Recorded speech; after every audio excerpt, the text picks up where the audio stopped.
Tubuh tumbuhan berpembuluh tersusun atas beberapa organ.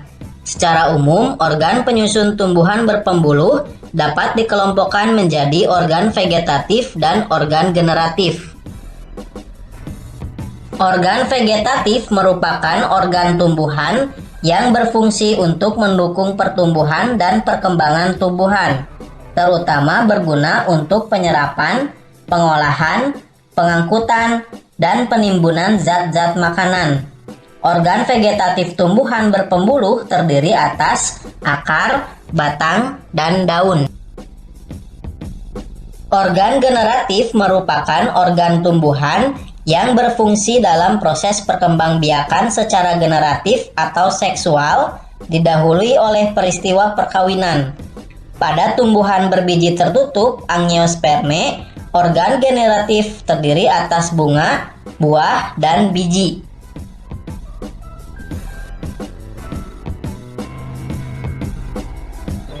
Akar merupakan organ tumbuhan yang umumnya berada di bawah permukaan tanah, tidak memiliki buku-buku, tumbuh ke pusat bumi atau menuju air, warna keputih-putihan atau kekuning-kuningan, dan memiliki bentuk meruncing. Terdapat dua jenis sistem perakaran pada tumbuhan, yaitu serabut dan tunggang. Tumbuhan monokotil seperti padi, jagung, dan rumput memiliki sistem perakaran serabut. Sebaliknya, pada tumbuhan dikotil seperti kacang tanah dan mangga memiliki sistem perakaran tunggang. Akar memiliki fungsi untuk menambatkan tubuh tumbuhan pada tanah atau medium tumbuhnya, menyerap air dan mineral dalam tanah atau pada medium tumbuhnya. Pada beberapa tumbuhan, akar mengalami modifikasi sehingga dapat memiliki fungsi untuk menyimpan cadangan makanan, misalnya pada singkong dan bengkuang, serta berfungsi juga untuk menyerap oksigen atau untuk bernafas, misalnya pada tumbuhan bakau. Pada wortel dan lobak, akar tunggang berfungsi menyimpan cadangan makanan yang akan digunakan tumbuhan selama perbungaan dan pembentukan buah. Oleh karena itu, wortel dan lobak akan dipanen sebelum perbungaan.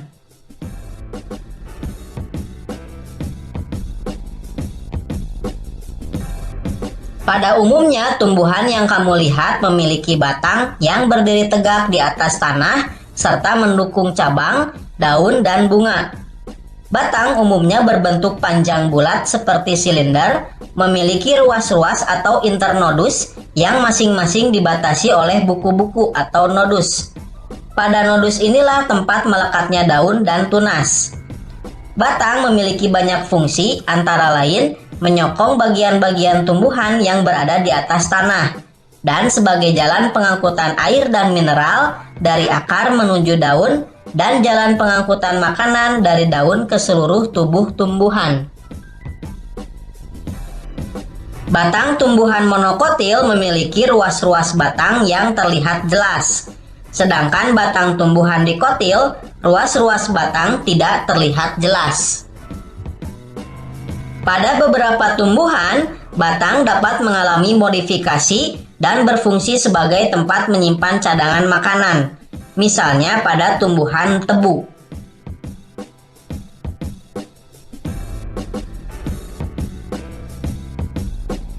Daun merupakan organ tumbuhan yang menempel pada batang. Biasanya berbentuk tipis lebar dan banyak mengandung zat warna hijau yang dinamakan klorofil. Daun memiliki beberapa fungsi, antara lain sebagai alat untuk mengambil gas karbon dioksida yang digunakan sebagai bahan baku dalam fotosintesis, mengatur penguapan air atau transpirasi, dan pernapasan atau respirasi tumbuhan. Setiap tumbuhan memiliki bentuk, ukuran, dan warna daun yang berbeda untuk mencirikan tumbuhan tersebut. Peruratan daun merupakan ciri untuk mengetahui suatu tumbuhan, termasuk monokotil atau dikotil. Daun monokotil memiliki peruratan daun yang sejajar, sedangkan tumbuhan dikotil memiliki peruratan daun menjala. Pada proses fotosintesis dibutuhkan cahaya sebagai sumber energi. Energi tersebut ditangkap oleh zat hijau daun yang disebut klorofil. Gas karbon dioksida dan air digunakan sebagai bahan baku untuk menghasilkan glukosa atau C6H12O6 dan oksigen.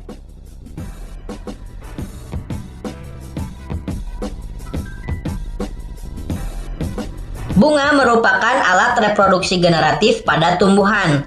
Bunga biasanya memiliki warna yang menarik dan berfungsi untuk menarik serangga atau hewan lain yang dapat membantu proses penyerbukan. Secara umum, bunga tersusun atas dua bagian utama, yaitu perhiasan bunga dan alat reproduksi bunga. Perhiasan bunga meliputi tangkai, kelopak atau kaliks, dan mahkota atau corolla. Sedangkan alat reproduksi berupa benang sari atau alat kelamin jantan dan putik atau alat kelamin betina. Bunga yang memiliki bagian-bagian tersebut disebut bunga lengkap. Sedangkan bunga yang tidak memiliki salah satunya disebut bunga tidak lengkap. Berdasarkan keberadaan alat reproduksi dalam satu bunga, ada bunga yang memiliki benang sari dan putik dalam satu bunga. Bunga yang demikian disebut dengan bunga sempurna.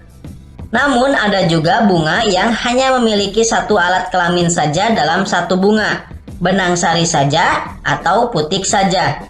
Bunga yang demikian disebut bunga tidak sempurna. Tumbuhan monokotil dan dikotil dapat dibedakan berdasarkan karakteristik bunga, yaitu jumlah bagian-bagian bunga. Tumbuhan monokotil mempunyai bagian-bagian bunga seperti daun kelopak, daun mahkota, dan benang sari yang berkelipatan 3. Pada tumbuhan dikotil mempunyai bagian-bagian bunga berkelipatan 4 atau 5.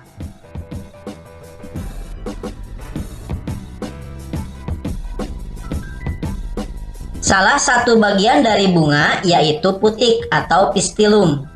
Putik terdiri atas 3 bagian, yaitu bagian dasar yang menggelembung disebut bakal buah atau ovarium.